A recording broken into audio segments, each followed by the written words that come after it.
Okay, tadi kita cakap pelakon baru kan. Ada tak pelakon lama yang dia berlakon dia kecil? Ada tak?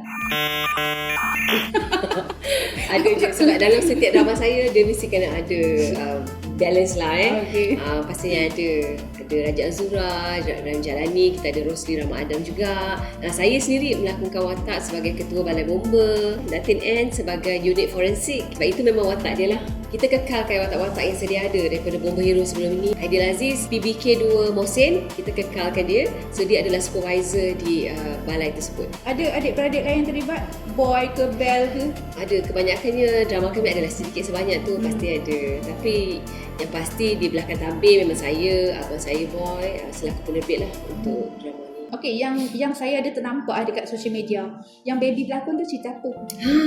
Baby pun saya tengok, baby pun dah pandai berlakon. Baby lagi awal berlakon daripada kami. Oh, ya ke? Baby tu berlakon daripada dia berapa bulan aja dia dah berlakon. Waktu tu kalau saya ingat drama Bell Budak Bijak di TV3. Masa tu baby kena masuk dalam bag. So daripada dia baby memang dia dah berlakon. So memang dia minat. So adalah beberapa tajuk yang dia berlakon dan yang terbaru telemovie Syuhada akan datang di TV1. Itu baby membawa watak utama. Wow. Bersama dengan Bell. Dah dimainkan? Akan dimainkan di TV1. Yang tu yang terkini tu, yang baby punya tu. Itu yang antara yang terkini lah. Tapi tak sure lah tahun ni atau tahun depan lah akan disiarkan. Tajuk dia tu pun saya ambil sempurna nama baby, Syuhada. Syuhada nama dia. Syuhada, Nas Syuhada.